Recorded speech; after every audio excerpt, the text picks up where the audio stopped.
On this day in Chaplain Corps history, 10 April 1863, Rabbi Ferdinand Sarner became the first Jewish chaplain to be commissioned and assigned to a regiment, going into battle with the 54th New York Volunteer Regiment.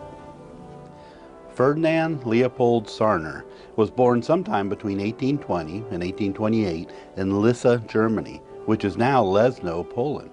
He went to school at the Royal Friedrich Wilhelm University in Berlin, which is now Humboldt University, and he attended the University of Hesse, where he earned a PhD in 1858.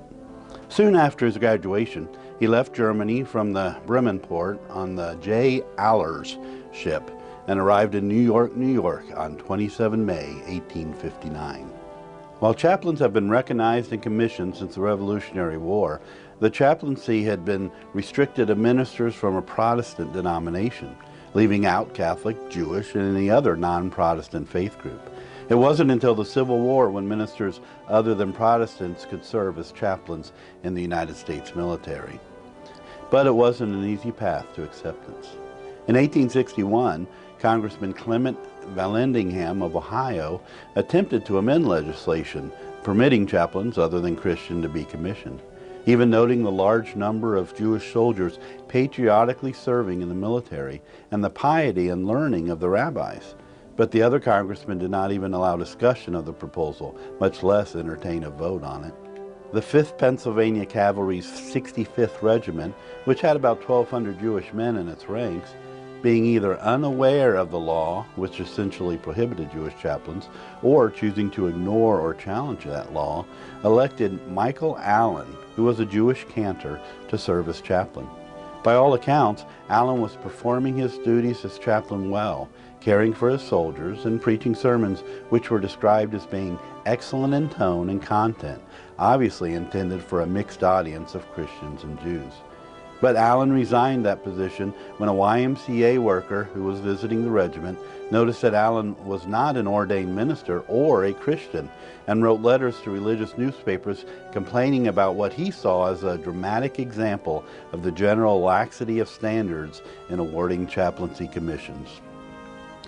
The 65th then elected Rabbi Arnold Fischel to serve as chaplain, but Fischel did not receive a federal commission either. Since the law did not yet permit it, the Secretary of War would not approve Fischel's nomination for commission. Even so, Fischel was very active in promoting and lobbying for a change in the law, going so far as to meeting with President Lincoln about it.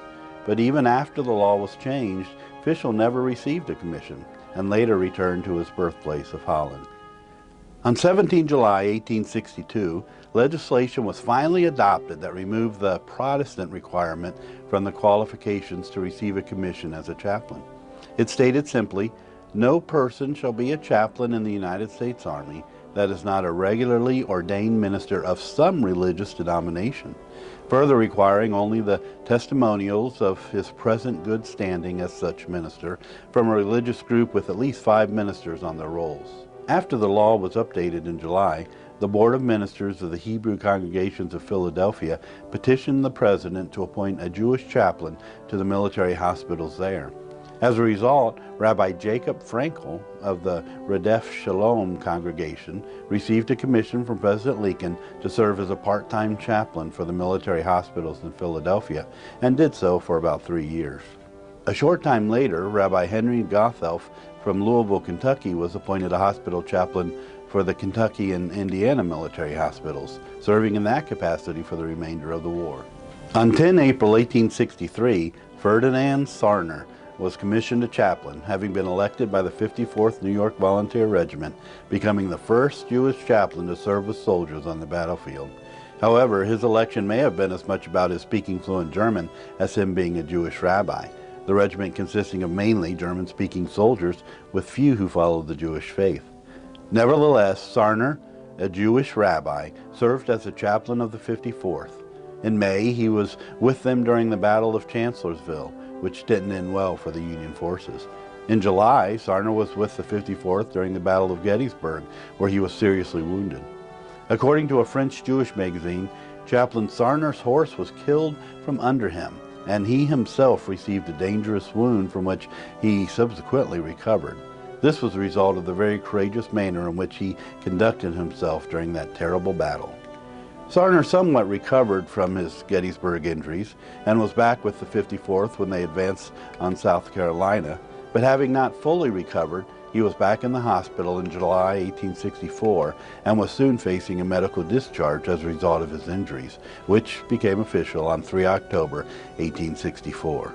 A disappointing note to Chaplain Sarner's story: before he received his discharge papers, he left the hospital and was listed as absent without leave. So in 1869, the Adjutant General of the Army issued Special Orders number 63, which amended Special Orders number 330 of 3 October 1864, replacing honorably discharged on account of physical disability with discharge for absence without leave. Fortunately, this negative footnote to Chaplain Sarner's record did not seem to blemish his civilian reputation, as he was accepted in 1872 as the rabbi of Beth El Emeth congregation in Memphis, where he served until his death, dying of yellow fever during the epidemic of 1878. So on this day in Chaplain Corps history, 10 April 1863, Ferdinand Leopold Sarner became the first Jewish chaplain to be commissioned a regimental chaplain to serve with troops in combat. Though unknown to him at the time, he paved the way for other non-Protestant ministers to serve in the military. So just a few years after arriving in the United States, Chaplain Sarner adopted his new homeland and went with his troops into battle, being wounded in the process. Ferdinand Sarner, serving Union soldiers of all faiths, lived out what it means to serve God and country. This has been On This Day in Chaplain Corps History. I'm Darrell Densford. Thanks for joining me.